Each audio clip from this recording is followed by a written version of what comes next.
This is the Professor, CBMD PhD, and today's Monday, August 11th, 2025. It is 8:26 and 38 seconds, p.m. Eastern Standard Time, and today's research, coding system, UFO. So let's hop to it here. The reduction of non-numerical data to numerical form is mandatory in the machine handling of data. Thus, the selection of the IBM punch card system for analysis of data forced the adoption of a master coding plan. Since it was impracticable to transfer detailed data of an exact nature from the questionnaire to the IBM card, an intermediate transfer form, coordinated with the master code, was necessary. The master coding plan was evolved during the early stages of the preliminary analysis of data and was received by the panel of consultants before use. It was recognized that this system of coding would be the heart of the analysis, that is, the completeness of the facility for translation of data could make or break the study. Accordingly, every conceivable factor that might influence the identification of unidentified aerial objects was included, together with a wide range of variations within each factor. The original coding system with minor corrections was used throughout the translation of the original data with marked success, a copy of the system called codes. To facilitate the preparation of the punch card abstract, an intermediate form called the worksheet, later the card Bible, was developed. Reference to both the data from the questionnaire and the system of report identification, the worksheet permitted an orderly transcription of data simultaneously by several people.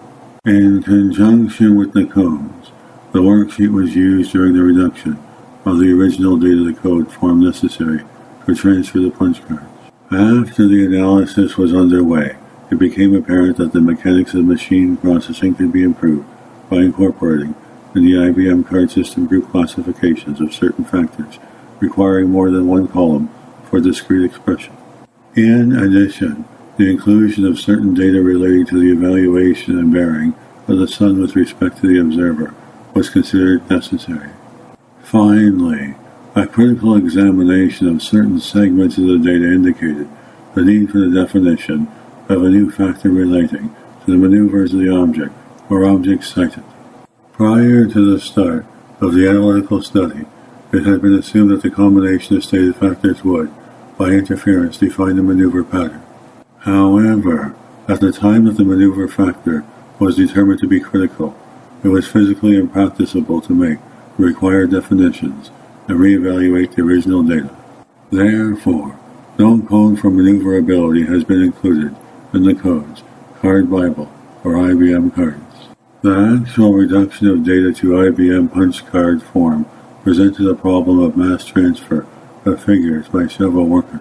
Recognizing that an orderly system of relating the original data to the questionnaire, the worksheet, and the IBM card was imperative, a scheme of serial numbers was developed to answer this need.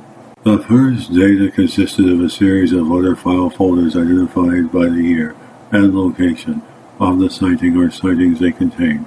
The number of reports of sightings in a single folder varied from 1 to over 20. Under these conditions, there was a great possibility for incorrect transcription of data, duplication of transcription, or misplacement of intermediate forms. Further, it was considered desirable to relate all sightings of the same object or objects to one another. The concept of a 4-digit serial number major, followed by a 2-digit subserial number minor, was adequate to fulfill these requirements. To expedite handling of the data, temporary serial numbers were assigned until each report had been evaluated and the phenomenon had been placed in the category of identification. The use of temporary serial numbers permitted the consolidation of duplicate reports from apparently diverse sources, such as a teletype message and Air Force Form 112. However, this consolidation was made only when it could be proved conclusively that the sources of the two documents were one and the same. Factors of the observer's location, date and time of observation, description of the phenomenon, and finally, the name of the observer were considered.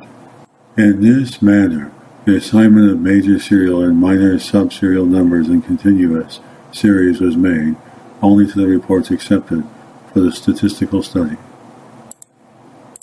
It is believed that the reports accepted represent unique and unduplicated instances of sightings.